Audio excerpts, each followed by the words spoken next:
This video was brought to you by Skillshare. On Tuesday, Nvidia shares climbed by 3.5%, taking its market capitalization to a record high of $3.34 trillion, and officially making it the world's most valuable company, leapfrogging both Apple and Microsoft, who've been vying for the top spot for more than a decade. For context, the last time that any company listed on the S&P 500 was worth more than either Apple or Microsoft was ExxonMobil back in 2011. And Nvidia is just the 12th company ever to lead the index since its inception in 1926. This marks a climax of a frankly astronomical rise for Nvidia, which has now seen its stock rise by 40% in the last month, 200% in the last year, and by nearly 1,000% since 2022. Nvidia's rise means that it's been solely responsible for nearly a third of all gains on the S&P 500 this year, and 40% of all gains on the tech-based Nasdaq index. Nvidia's CEO Jensen Huang has duly become a sort of celebrity in both the tech and meme stock world, enjoying rockstar treatment at tech expos. Nonetheless, even though the vast majority of analysts still rate Nvidia's stock as a buy, its vertiginous rise and the stock market's wider reliance on a single company has provoked some understandable anxiety among investors. So in this video, we're going to take a look at how Nvidia became the world's most valuable company, and whether this boom can really last.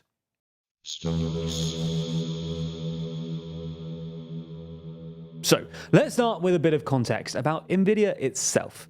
Nvidia was founded by Huang and two other guys in California in 1993 and went public in 1999. For most of its first 20 years or so, Nvidia focused on designing graphics processing units, or GPUs. Now, Nvidia is what's known as a fabless company, so it doesn't actually manufacture its chips. It just designs them and then outsources the manufacturing to someone else, usually the Taiwan Semiconductor Manufacturing Company. Until relatively recently, these GPUs were mostly used in video games. This is mainly because, in simple terms, GPUs are specifically designed to perform thousands of simple tasks at the same time, which means that they're well suited to graphics processing, where textures, lighting, and the rendering of shapes all has to be done at once. Then, in the late 2010s, Nvidia found a new demand for its chips with cryptocurrencies, because GPUs were also uniquely well suited to crypto mining. This was obviously great news for Nvidia, but it made the business vulnerable to crypto-related volatility, which is why Nvidia's stock tanked in summer 2022. Fortunately for Nvidia though, only a few months after its crypto-related dip, the company's fortunes were transformed by the release of ChatGPT and the subsequent AI boom. And this is because GPUs are also useful for both running AI models and, perhaps more significantly, training the models in the first place, which involves tons of repetitive, smaller tasks. Anyway, the AI boom we've seen over the last 18 months or so has duly created a massive demand for Nvidia's GPUs, and revenues have beaten expectations at every earnings call since.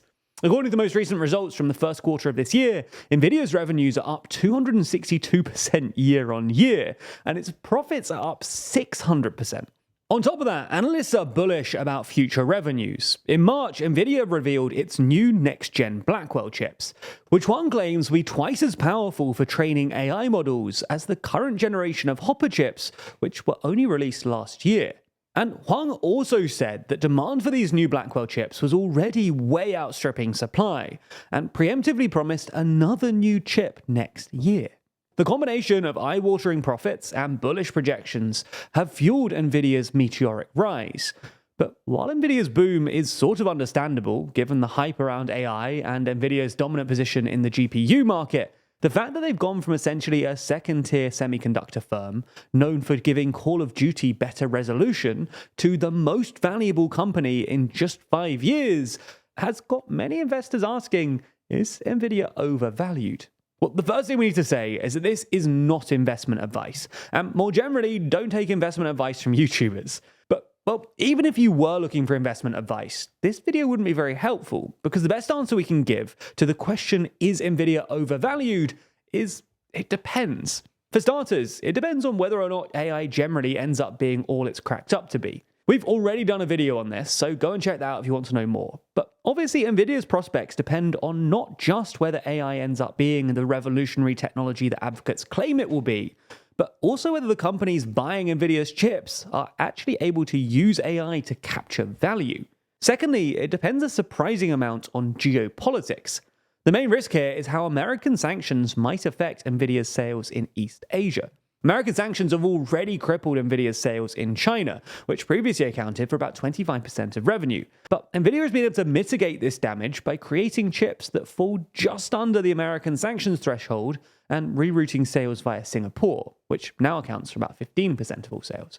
However, if American sanctions were to escalate, this would become significantly more difficult. On the flip side, however, if the US decides that Nvidia is strategically significant in its escalating tech war with China, it might end up receiving direct or indirect support from US or other Western governments. Becoming the West's de facto arms supplier for World War GPT would be an immensely lucrative business for Nvidia, because unlike its current customers, governments have basically zero in-house engineering know-how, which means that they'd have to not just buy Nvidia chips, but its entire infrastructure.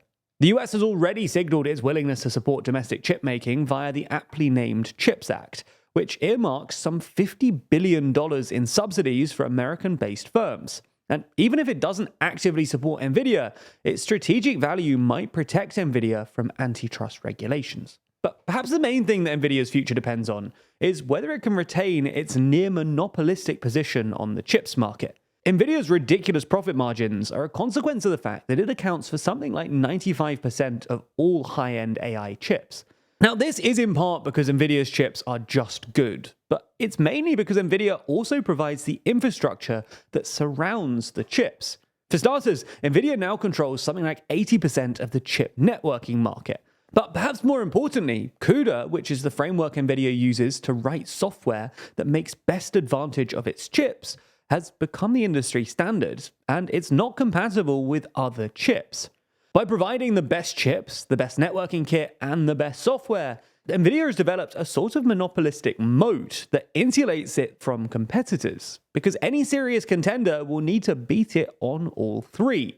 Now, despite efforts from big tech companies and direct competitors like AMD to provide alternatives, at the moment, Nvidia's grip on the market looks relatively secure, and that's reflected through its stock price. Nonetheless, corporate history is replete with instances of pioneering companies that start off with a well-defined monopoly, get used to charging monopolistic rates, and then come crashing down when competition kicks in. A week or so ago, we announced that we're working on a physical magazine which dives deep into the upcoming UK general election. But it turns out that designing a magazine isn't all that easy. So I headed to Skillshare to take a look through some of their design courses, including the incredibly helpful course, How to Design a Magazine and Learn InDesign, which helped me to, do both things. This means that unlike when I tried to learn InDesign for another, never-released project a few years ago, I was guided through the process quickly and efficiently. And this time, the project will actually see the light of day, thanks to Skillshare's incredibly easy-to-follow guides. It's not just that either. You likely already know that Skillshare is the largest online learning community for creatives, with thousands of classes led by industry experts across film, illustration, design, freelance, and more. But Skillshare can also help take your career or side hustle to the next level, with hundreds of career-focused classes too. That's courses on everything from how to start a business to maximizing your workflow, or even how to grow in e-commerce, another course that I used when building the website that sells the magazine. And the best news is the first 500 people to use the link in the description will receive a 1-month free trial of Skillshare.